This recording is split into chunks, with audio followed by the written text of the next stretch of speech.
鴉與天鵝。森林裏住着一隻全身漆黑的烏鴉，它總是不滿意自己的樣子，覺得黑色代表着霉運與醜陋。有一天，它在湖邊看到一隻天鵝。天鵝那雪白無瑕的羽毛在陽光下閃閃發亮，優雅極了。烏鴉心生羨慕，甚至有些嫉妒。它自言自語地想：如果我也能像天鵝一樣，該有多好啊！烏鴉開始觀察天鵝的生活。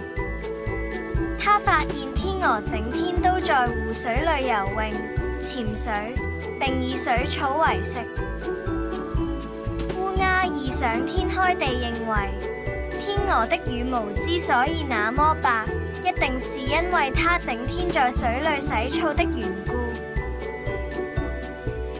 沒錯，只要我離開這黑漆漆的樹林，像天鵝一樣生活，我也會變白的。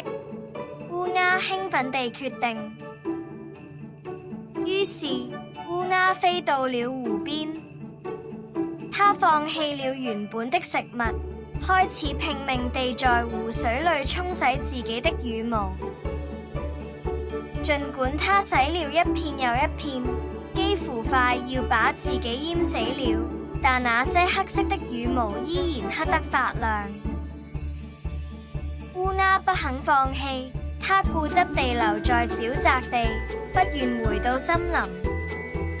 它心裏依然存着那份不切實際的幻想。由於長期泡在冷水裏，加上水草根本不適合它的腸胃，烏鴉變得越來越虛弱，身體日漸消瘦。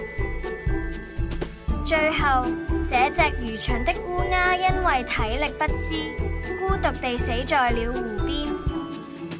直到最後一刻，它還是黑色的。這告訴我們，本性難移。盲目地改變生活習慣，並不能改變天生的特質。我們應該學會欣賞自己。